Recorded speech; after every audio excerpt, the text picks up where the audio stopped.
Yo, what it do, YouTube? It is your boy ColtsTalk. We are back with another video. Today we're talking about wide receiver Ashton Dulin. Now, this guy is a special teams guy. He's pretty good on special teams, but I think he could be another good gadget guy for the Colts going into next season.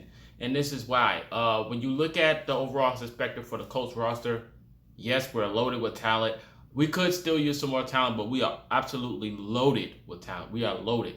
And then when you look at the departure of Zach Pascal, the guy that was pretty much underneath routes in the middle of the field. A guy like that, he has his ups and downs. But now when you look at Ashton Dulin, who pretty much looked up to Zach Pascal, could be put in the same scheme as Pascal was. I think he's going to be taking his role, and I think he's going to be taking a larger role going into next season. We still, without the conversation, without T.Y. Hilton and all these things, we're out on the Julio talks. I feel like Ashton Dulin, I almost said Zach Pascal. I feel like Ashton Dulin can step into a bigger role and replace Pascal, but pretty much probably replace T.Y. Hilton.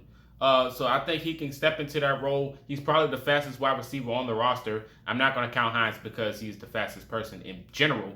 I mean, him and Isaiah Rodgers. But I think Ashton Dulin is probably the fastest wide receiver in my opinion on the roster. You can put him in on those mesh plays, those underneath routes, those zigs, and those inside plays. I think he can pretty much take the top off of a defense. I think he's that good. I think he has that potential as well, especially with a guy like Matt Ryan, who expects a lot out of his wide receiver rooms. I think he can take command and really much do that.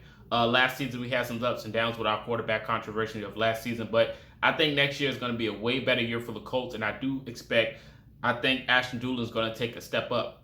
I think our offense is consistent of Pittman Jr., Alec Pierce, and probably a combination with Paris Campbell, and then you throw in a guy like Ashton Dulin to pretty much take up their inside routes.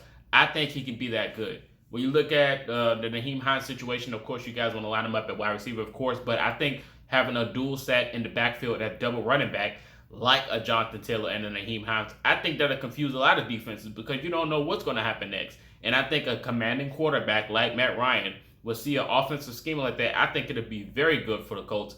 And so, like I said, I do expect Dulin to step up into a bigger role next year. I think he would do a little bit more than what he done last season. He's shown flashes last year, but I think next year will actually be his year where he really emerges and be like that fantasy guy for all those fantasy teams, to be the sleeper guy, to be for the Colts offense, to go and get at least 5 to 10 yards per attempt on the catch. I think he can do that. I think he's that good for sure. I'm not saying he's going to be the best wide receiver in the NFL, but I think he's going to be very, very pivotal for certain drives and certain plays. I think he can really step in and be that good. But you guys let me know your thoughts in the comment section about Ashton Dulin, him stepped up into a bigger role next season due to the departure of Zach Pascal. How do you think he'll play? And who else do you think might emerge and be really good for the Colts offense going into next season? All these things in the comment section. This is Marcus, and until next time, you've been Culture Shock.